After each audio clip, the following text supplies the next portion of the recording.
പുതിയൊരു സ്റ്റോറിയിലേക്ക് എല്ലാവർക്കും സ്വാഗതം. അങ്ങനെ വേദ ഇടുക്കിയിലുള്ള ആ ഒരു കൊച്ചു വീട്ടിൽ വിക്രത്തിൻ്റെ ഒപ്പം പുതിയൊരു ജീവിതം തുടങ്ങി. ആരുടെയും ശല്യമില്ലാതെ സന്തോഷത്തോടെയാകും കഴിയുന്നത്. വേദയ്ക്ക് അവരുടെ സഹായിയായ ചേട്ടൻ തേയില എസ്റ്റേറ്റിൽ ഒരു ജോലി ഏർപ്പാടാക്കി കൊടുക്കുകയാണ് ചെയ്യുന്നത്. വേദയ്ക്ക് ആ ജോലി ഏർപ്പാടാക്കി കൊടുത്തപ്പോൾ വിക്രത്തിന് വേദ ആ ജോലി ചെയ്യാൻ പോകുന്നതിൽ വിഷമം തോന്നുന്നു. അങ്ങനെ വിക്രം പറയുന്നുണ്ട്, വേദേ, ഈ ജോലിക്ക് പോകണോ? ഞാൻ മാത്രം പോയപ്പോൾ ഒരു ജോലിക്ക് അത് പറ്റില്ല വിക്രം. എനിക്ക് യാതൊരു കുഴപ്പമില്ല ഈ ജോലിക്ക് പോകാനായിട്ട്.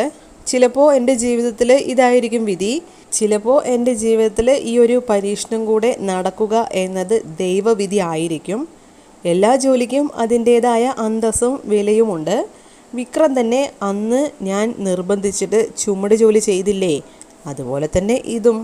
ഇപ്പം നമുക്ക് പൈസ അത്രയ്ക്കും അത്യാവശ്യമായതുകൊണ്ട് ഇനി ഇത് ചെയ്യുക വളരെ അത്യാവശ്യമാണ് വിക്രം. അതുകൊണ്ട് അതൊന്നും കാര്യമാക്കണ്ട. അതുകൊണ്ട് വിക്രം ഇനി അങ്ങനെയൊന്നും ചിന്തിക്കാനും പോകണ്ട, ഞാൻ ഓക്കെയാണ്. അങ്ങനെ വേദ വിക്രത്തെ സമാധാനിപ്പിക്കുന്നു. പിറ്റേ ദിവസം മുതൽ ജോലിക്ക് പോയി തുടങ്ങുകയായി വേദ ജോലിക്ക് പോകുന്നത് കാണുമ്പോൾ വിക്രം വേദയെ തന്നെ ഇങ്ങനെ നോക്കി നിൽക്കുന്നുണ്ട്. ചെറിയൊരു സങ്കടത്തിലായിരിക്കും മുഖഭാവമൊക്കെ. വേദ ഹാപ്പിയായി തന്നെയായിരിക്കും പോകുന്നത്. വിക്രത്തിൻ്റെ കണ്ണുകളിലൂടെ കണ്ണുനീർ പൊഴിയുന്നുണ്ട് വേദ പോയ ശേഷം. കണ്ണുകൾ തുടച്ച ശേഷം വിക്രം അനിയൻകുട്ടൻ്റെ അടുത്തേക്ക് പോകുന്നു. ശേഷം വിക്രം വേദയെക്കുറിച്ചാകും ആലോചിക്കുന്നത്. ആദ്യം മുതലുള്ള കാര്യങ്ങളൊക്കെ ഇങ്ങനെ ആലോചിക്കുന്നുണ്ട് വിക്രം. അതായത് വേദയോട് മോശമായി പെരുമാറിയിട്ടുണ്ടായിരുന്ന ആ ഒരു സാഹചര്യമൊക്കെ ഇങ്ങനെ ആലോചിക്കുകയാണ്, വേദയെ തെറ്റിദ്ധരിച്ചതും. അങ്ങനെ പലതും ഇങ്ങനെ വിക്രം ഇങ്ങനെ ആലോചിച്ചുകൊണ്ടിരിക്കുന്നുണ്ട്. ശേഷം അനിയൻകുട്ടനോട് ഇങ്ങനെ പറയുകയാണ്, ഞാൻ വേദയെ ഒരുപാട് ദ്രോഹിച്ചിട്ടുണ്ട്. പാവം എൻ്റെ വേദ എനിക്ക് വേണ്ടി ഇപ്പോൾ ഒരുപാട് കഷ്ടപ്പാടുകൾ അനുഭവിച്ചു. ഇപ്പോൾ ഇതാ എല്ലാ സുഖസൗകര്യങ്ങളും വിട്ട് വന്നവൾ കൂലിപ്പണിക്ക് കൂടി പോവുകയാണ് എനിക്ക് വേണ്ടിയിട്ട്. പാവം എന്നെ അതിനുമാത്രം സ്നേഹിക്കുന്നുണ്ട്.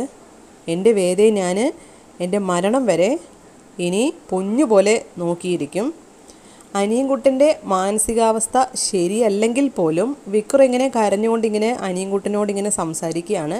കാരണം ആ സമയത്ത് ആ ഒരു സങ്കടം പറഞ്ഞു തീർക്കാനായിട്ട് അനിയൻകുട്ടൻ മാത്രമേ അവിടെ ഉണ്ടാവുകയുള്ളൂ. അതുകൊണ്ട് തന്നെ ഇങ്ങനെ അനിയൻകുട്ടനോടായിരിക്കും സംസാരിച്ചു കൊണ്ടിരിക്കുന്നത്. അപ്പോൾ അനിയൻകുട്ടൻ്റെ കാര്യങ്ങളൊക്കെ ഇങ്ങനെ കേട്ടുകൊണ്ട് തന്നെ ഇരിക്കുന്നുണ്ട്. അപ്പോൾ വിക്രത്തെ ഇങ്ങനെ ശ്രദ്ധിച്ചുകൊണ്ട് ഇങ്ങനെ ഇരിക്കുന്നുണ്ട് വിക്രം പറയുന്നതൊക്കെ.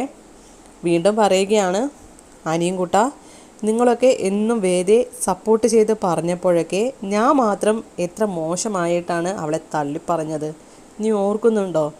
ഇപ്പം ഞാൻ തോറ്റു. നിങ്ങൾ പറഞ്ഞതൊക്കെ വളരെയധികം ശരിയായിരുന്നു. വേദയുടെ സ്നേഹം എന്നെ തോൽപ്പിച്ചു.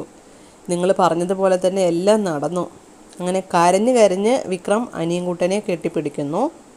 അനിയൻകുട്ടനാണെങ്കിൽ ഇതെല്ലാം ശ്രദ്ധിച്ച് എന്തൊക്കെയോ ചില ഓർമ്മകളൊക്കെ ഇങ്ങനെ അനിയൻകുട്ടൻ്റെ മനസ്സിലും ഉണ്ടാകും. അനിയൻകുട്ടൻ്റെ കണ്ണുകളിങ്ങനെ നിറയുന്നുണ്ട്. പക്ഷേ അത് വിക്രം കാണുന്നുണ്ടാവില്ല. അനിയൻകുട്ടന് ചെറിയ എന്തോ ഒരു ഓർമ്മ വന്നു എന്ന് മാത്രമേ ഉണ്ടാവുള്ളൂ.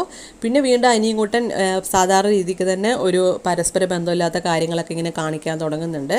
അപ്പോൾ വിക്രം ആണെങ്കിലും കണ്ണുകൾ തുടച്ചിട്ട് അനിയൻകുട്ടനോട് പറയും, ഞാനേ നിനക്ക് നല്ലൊരു ചായ ഉണ്ടാക്കിയിട്ട് വരാം, നീ ഇവിടെ ഇരിക്കട്ടോ അനിയൻകുട്ട എന്ന് പറഞ്ഞിട്ട് അവിടെ ഇരുത്തിയതിന് ശേഷം വിക്രം അടുക്കളയിലേക്ക് ചെന്നിട്ട് ചായയൊക്കെ വെച്ച് കൊണ്ടുവരുന്നു. അങ്ങനെ രണ്ടുപേരും വീടിൻ്റെ പുറത്തൊരു ബെഞ്ച് ഇട്ടിട്ടുണ്ടാവും. ആ ബെഞ്ചിലിരുന്ന് ഇങ്ങനെ ചായയൊക്കെ കുടിച്ചിങ്ങനെ ഇരിക്കുകയാണ്. അതേസമയം വേദയാണെങ്കിൽ അവിടെ തേയിലത്തോട്ടത്തിൽ ചെന്ന് അവിടുത്തെ വർക്കൊക്കെ ചെയ്യുന്നു. വളരെ സന്തോഷത്തോടെ ആയിരിക്കും വേദ ഒരു ജോലി ചെയ്യുന്നത്. തേയില കുറേ നേരം ഇങ്ങനെ നുള്ളിക്കൊണ്ടിരിക്കുമ്പോൾ അവിടെയുള്ള ചേച്ചിമാരൊക്കെ ഇങ്ങനെ വേദയെ നോക്കുന്നൊക്കെ ഉണ്ട്. കാരണം അവിടെ പുതിയതാണല്ലോ വേദ.